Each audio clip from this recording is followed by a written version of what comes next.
Capricorn, this is going to be a video for the transit of Jupiter in your sign starting on December 2nd of 2019, if it happens to be before then when you're listening to this, and continuing until December 18th of 2020.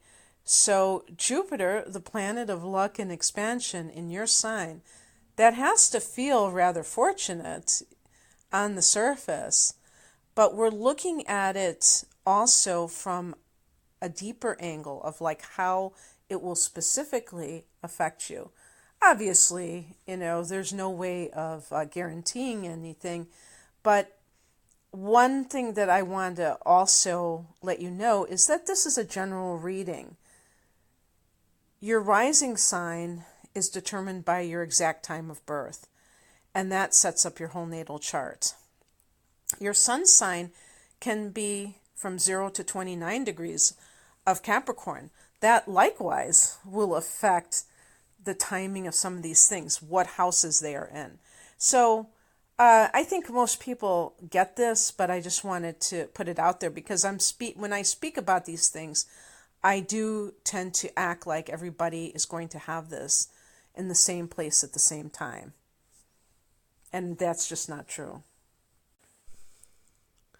But to get back to the general Capricorn reading, so we already have some heavy hitters in that first house in your sign as we speak before Jupiter goes into Capricorn.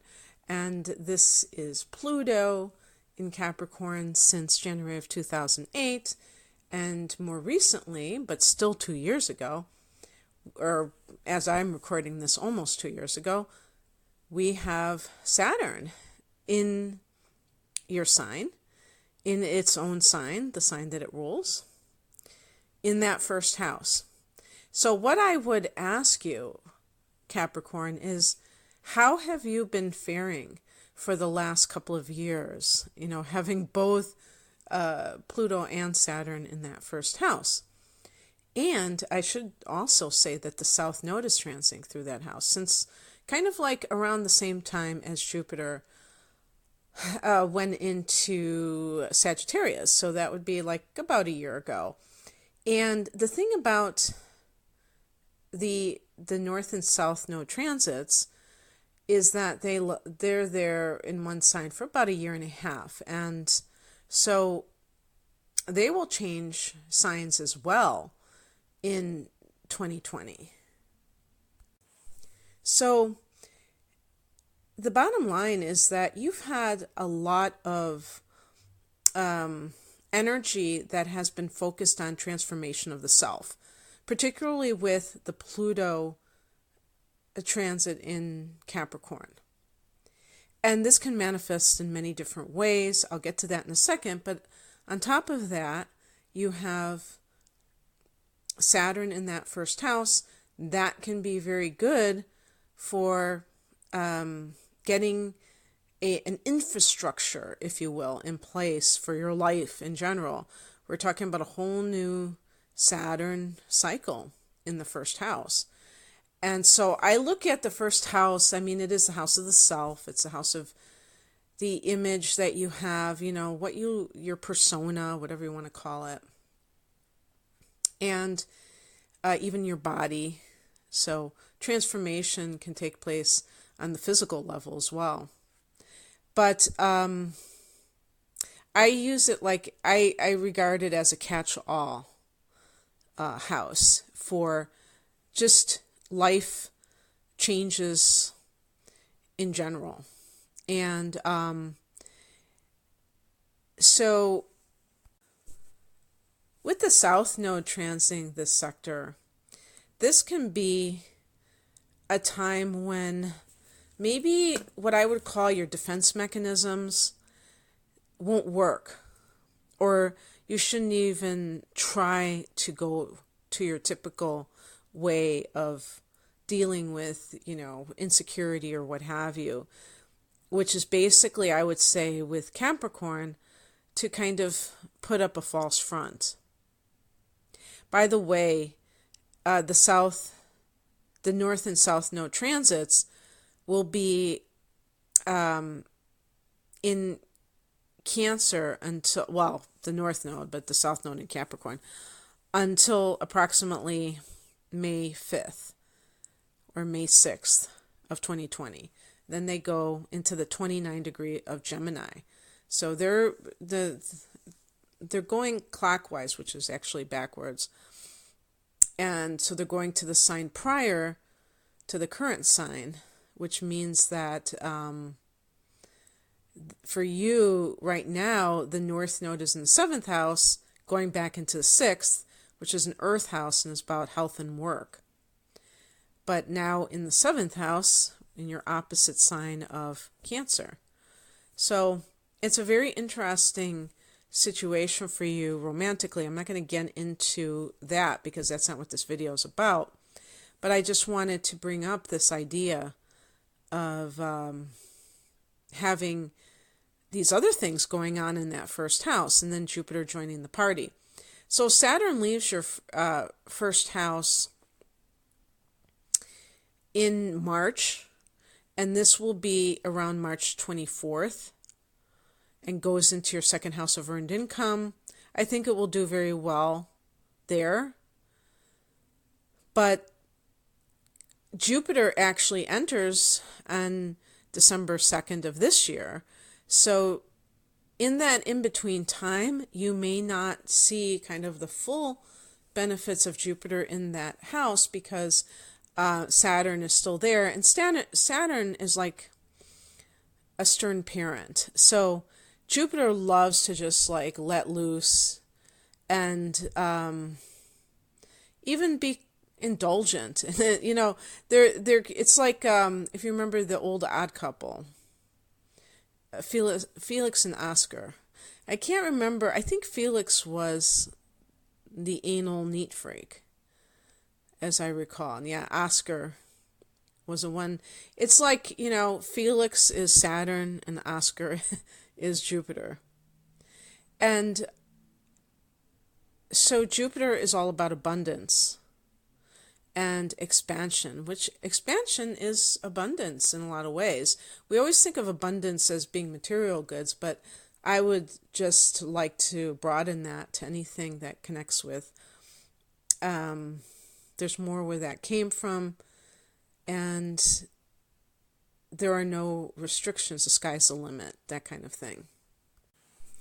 It actually is such a blessing for a Capricorn individual to have Jupiter in your first house, because you tend to be rather somber. And, you know, when I say these things, inevitably I get people that write me and say, that's not true, because, and I totally get it, because it is kind of a broad brushing of Capricorn, but that's looking at it strictly from the sign itself. Obviously, you have a moon sign, which is how you express yourself emotionally, and that can even influence personality. If you're watching this or listening to this as the sun in Capricorn, you have a rising sign that may definitely give you if you have like a fire rising sign, you may be cheerful very often, or like inner planets in Sag. Okay, Mercury, Venus, and or Mars. So understand when I say this that it's not to assume that all Capricorns are alike. I realize that everybody is unique, but simply to talk about the difference again between that Saturnian and the Jupiter energy. One is very strict and serious, and one is very hopeful and kind of like laid back. Kind of, when somebody is laid back, it's because they just assume that everything's going to work out. There's a positive attitude because they don't have to control anything. So this could certainly rub off on you. And if you tend to be the kind of Capricorn who is rather like invested in certain things where you're trying to control them, you might find that you're much more trusting that everything is going to go your way. The thing about it, though, is that it's important to look at these transits as things that can assist us if they happen to be very positive, and not to kind of like forget to take inspired action, because it's still, at the end of the day, is about what you do with your life, not about anything to do with believing that it's just going to drop in your lap. So that, I think, is particularly beneficial for the sign of Capricorn. The other thing, too, is that there's going to be a solar eclipse on the 26th of December.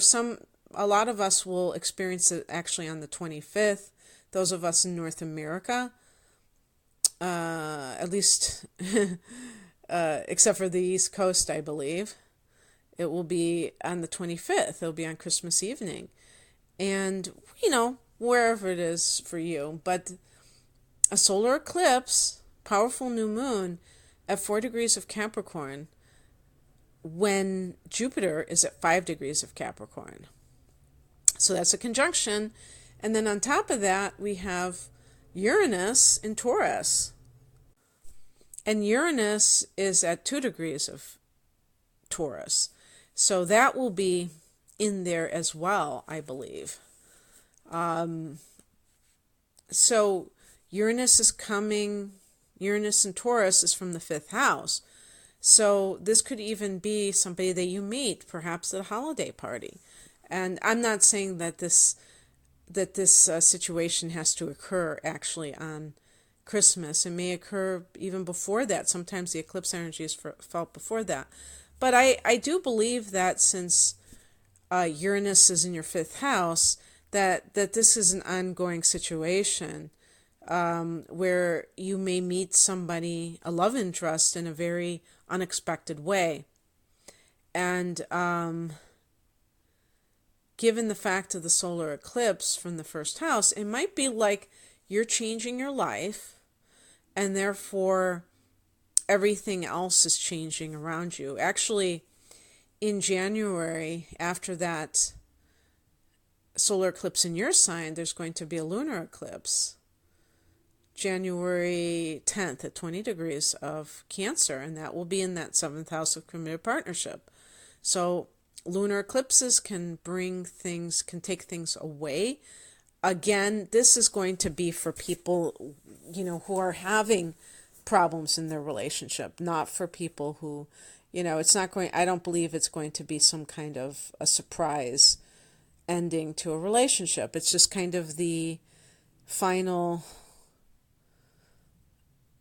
steps that are taken, or the final straw. If somebody has been trying to tolerate a situation, if you have, you may just kind of make that final break. Or when there's eclipses, it could be like the universe actually stepping in. And but it doesn't matter if it's something that was already off the rails. You have to look at it in that sense, because you may have clung to a marriage, for instance, which the 7th house represents, based on thinking, oh, it's going to be so, it's going to feel like a defeat or some kind of a failure if my marriage doesn't stay intact, or just for traditional reasons of like thinking that you have to be married, the conditioning like that. And then something happens, maybe the other person decides to leave, and you're forced to deal with the ending. If you are really philosophical and your mind is in the right place, you will welcome the change, because you know that it was not working and that you need to find somebody who is more you're compatible with, you're more compatible with. This has been one of the big challenges with Capricorn the last however many years. Yeah, you can even go back to 2008. Having this in your first house, this very transformative planet of Pluto, because in some cases, if you have been sacrificing for another person, you've been sacrificing in your life, you've neglected yourself, this can be a time, especially when the solar eclipse occurs at the end of this year, that you are really taking your own needs into account. Saturn in the first, though, I could see it being rather inhibiting, because you may feel that there are still things that you have to do first, hoops that you have to jump through in order to then be able to do what you want to do. Saturn is, associated with duty, and so you may not feel, or you may not have been feeling that sense of freedom. Of course, Jupiter hasn't entered as I'm recording this, but Jupiter will be there with those other heavies from December of 2020 until, in the case of Saturn, at least late March of, I didn't say December of 2019 until late March of 2020.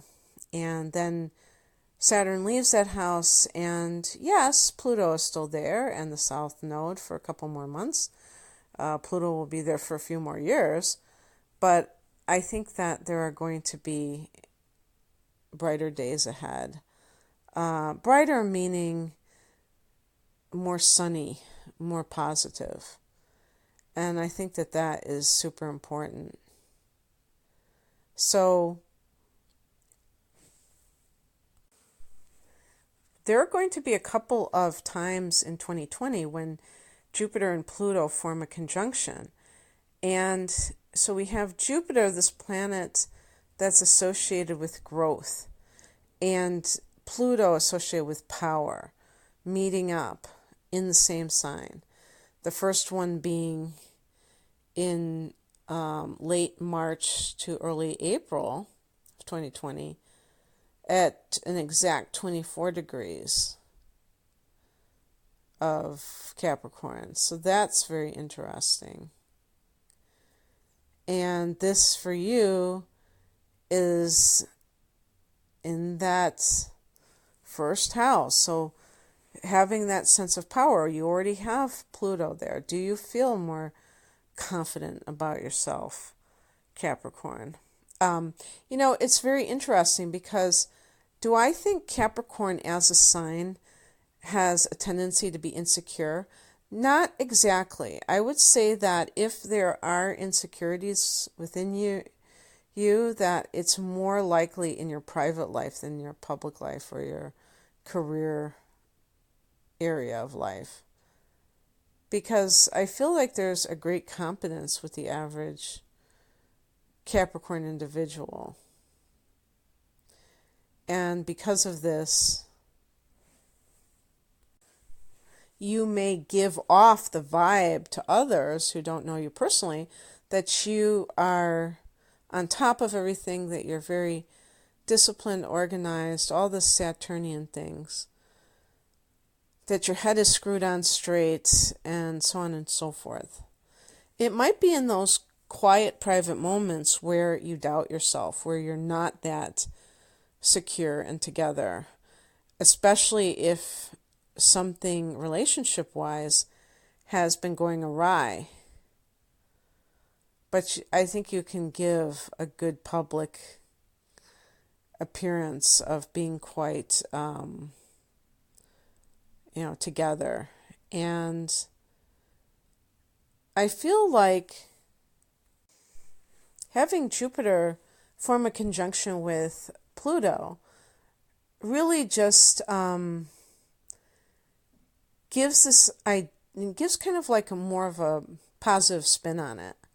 Pluto alone can be tyrannical sometimes, depending on other factors.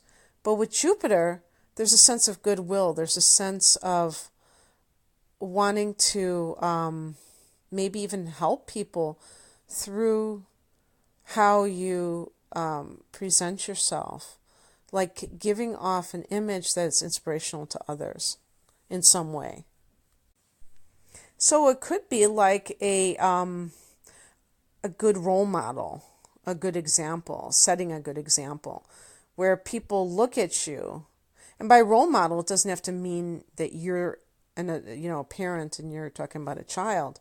It could just mean anytime that we look up to somebody because they're doing what we want to do or that we admire them for it, that it can be a really amazing thing. So the first conjunction, I'm just talking about the exact conjunction. There'll actually be more dates than this because there are some dates where one planet is like Jupiter is a degree apart, and that's still close enough. So the first one is from March 29th to April 5th of 2020. And then in November, there will be a 22 degree conjunction, and 22 is a master number, so I think that's very interesting. Between the 8th of November and the 13th, Friday the 13th. And even after that, because it's only a degree apart, that will also be a conjunction. So we're having one around the springtime in the Northern Hemisphere and then in the late fall, 6 months later. And so that just simply means that all these good vibes are hooking up with, with the Jupiter, hooking up with somebody who, or an energy that connects with real power, like that sense of being in control. So you have control that's coming from a good vibe perspective, which is so nice. Because think about it, people can be ruthless as they assume power, and somebody can be just very confident in their self-worth, because Jupiter in the first house will certainly boost that. I mean, that sense of self. The second house is supposed to be the house of self-worth, but I mean the sense, your presence, with this positive energy flow, combining with a powerful aura, So I think that can be great for any area of life. If you're single, that can give you like a very positive demeanor, but not, come across as somebody who is maybe positive, but also a little bit fragile, or, somebody who the other person has to walk on eggshells. No, you're going to be seen as somebody who is confident. Yeah, I think that was the word I was actually searching for. So not overbearing, though, because the Pluto is reined in when you have this Jupiter energy. So it can, it can positively impact every area of your life. And so if you're looking for love, you promote yourself. Self-promotion, in other words, can really benefit from this. You just make a good impression. And if you're looking for a job, you make a great impression. If you're looking for love, you make a great impression. Everything. So this is something to be happy about. It's also said that when Jupiter's in our sign, transiting, and in our sign, that it just gives us luck in general. So see if that happens for you, Capricorn. Who knows? Maybe there are other things that you never would have dreamed you would start to be interested in, and that become a part of who you are during this transit with all of the expansion that you might be doing. So I hope that you enjoyed this, and if you would like a natal chart interpretation, if you've never had your chart interpreted, I'd love to read for you. And I have natal chart interpretation, which combines just the analysis of the chart itself with some of the astrological trends that are coming up for you for the next 12 months and things like that. I have all kinds of astrology-based readings. Please check me out at rainamoonastrology.com. The link is below. Good luck to you in the coming year. Take care. Bye.